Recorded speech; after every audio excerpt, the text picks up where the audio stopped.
இரட்சகராகிய இயேசு கிறிஸ்துவின் நாமத்தினாலே உங்களுக்கு என்னோட அன்பின் வாழ்த்துக்கள். இன்றைய நாள் தியானத்துக்காக தெரிந்து கொள்ளப்பட்ட வேத வசனம் மார்க் எழுதின சுவிசேஷம் 8வது அதிகாரம் 14வது வசனம்.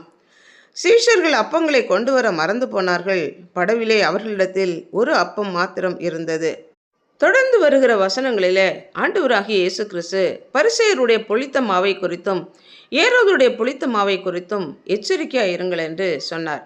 அவர்களுடைய உபதேசத்தையும் மாய்மாலமான காரியங்களை குறித்து எச்சரிக்கையாக இருங்கள் என்று ஆண்டவராகிய இயேசு கிறிஸ்து சொன்னதை இவர்கள் தாங்கள் அப்பம் கொண்டு வராததை ஆண்டவர் குறிப்பிடுகிறார் என்று தவறாக நினைத்து கொண்டார்கள். இந்த 8வது அதிகாரத்தின் ஆரம்பத்தில் இயேசு கிறிஸ்து 3 நாட்களாக ஜனங்களுக்கு உபதேசம் பண்ணி அவர்கள் பசியினாலே களைத்து போனதினாலே 7 அப்பம் சில சிறு மீன்களை கொண்டு 4000 பேருக்கு ஆகாரம் கொடுத்து மீதியானவைகளை 7 கூடைகள் நிறைய எடுத்தார்கள். அதை கர்த்தர் நினைவுபடுத்தி, உங்களிடத்தில் அப்பங்கள் இல்லாததை குறித்து நீங்கள் இப்படி யோசிக்கிறது என்ன? 5 அப்பம் 2 மீனை கொண்டு 5000 பேருக்கு போஷித்ததை உணராது இருக்கிறீர்களா என்றார்.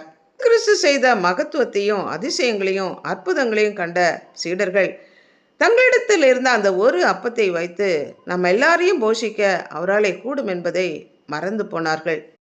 படகிலே அவர்களிடத்திலிருந்த ஒரு அப்பம், அது ஆண்டவராகிய இயேசு கிறிஸ்து வானத்திலிருந்து இறங்கி உலகத்துக்கு ஜீவனை கொடுக்கிற அப்பமே தேவன் அருளிய அப்பம். நமக்காக தம்மை தாமே ஒப்பு கொடுத்த ஆண்டவராகிய இயேசு கிறிஸ்துவே தேவன் அருளிய அப்பம். பிதாவாகிய தேவன் இந்த உலகத்துக்கு அனுப்பின ஜீவ அப்பம் நானே என்று தம்மையே ஒப்பு கொடுத்த ஆண்டவராகிய இயேசு கிறிஸ்து தங்களுடைய படகில் இருக்கும்போது தங்களுக்கு வேண்டிய ஆகாரத்திற்காக அவர்கள் பயப்பட வேண்டிய அவசியமில்லை. ஜீவ அப்பமாகிய இயேசு கிறிஸ்து நம்முடைய வாழ்க்கை என்கிற படகிலே நம்மோடு கூட இருக்கும்போது நாமும் நம்முடைய தேவைகளுக்காக பயப்படவோ கலங்க வேண்டிய அவசியமில்லை. அவருடைய சரீரம் நமக்காக பிற்கப்பட்டு கிழிக்கப்பட்டு அவருடைய கடைசி சொட்டு ரத்தம் வரைக்கும் நமக்காக சிந்தப்பட்டது. அவருடைய சரீரத்தை பிட்டு அவருடைய இரத்தத்தை நமக்காக சிந்தின தேவன் நம்முடைய எல்லா தேவைகளையும் சந்திக்க வல்லமையுள்ளவராக இருக்கிறார். இந்த தேவனை தெய்வமாக கொண்ட ஜனம் பாக்கியமுள்ளது. நமக்காக ஜீவனை கொடுத்த அப்பமே தேவன் அருளிய அப்பம், அவரே ஆண்டவராகிய இயேசு கிறிஸ்து. ஜெபிப்போம்.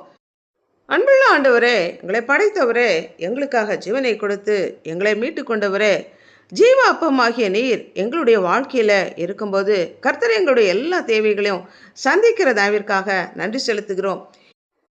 எங்களுடைய பாவங்கள், அக்கிரமங்கள், மீறுதல்கள், சாபங்கள், வியாதிகள், வலிகள், வேதனைகள், நிந்தைகள், அவமானங்கள், எங்களுக்கு வர வேண்டிய தண்டனை அத்தனையும் கர்த்தர் எங்கள் சிலுவையிலே சுமந்து தீர்த்த தயவிற்காக நன்றி செலுத்துகிறோம். எங்களுக்காக பிற்கப்பட்ட நம்முடைய சரீரத்திற்காக சிந்தி நம்முடைய இரத்தத்துக்காக நன்றி செலுத்துகிறோம். உடைய மாம்சத்தை புசித்து உடைய இரத்தத்தை பானம் பண்ணுகிறவர்களுக்கு ஆக்கினை தீர்ப்பு இல்லை. உடைய மாம்சத்தை புசித்து உடைய இரத்தத்தை பானம் பண்ணுகிறவர்களுக்கு நித்திய ஜீவன் உண்டு. எங்களுக்காக பிற்கப்பட்ட ஜீவ அப்பமாகிய உமக்கு நன்றிகளை ஏறெடுத்து உடைய சமூகத்திலே எங்கள் ஒவ்வொருவரையும் அர்ப்பணித்து ஜெபிக்கிறோம். இயேசு கிறிஸ்துவின் நாமத்தினால் ஜெபிக்கிறோம் பிதாவே, ஆமென்.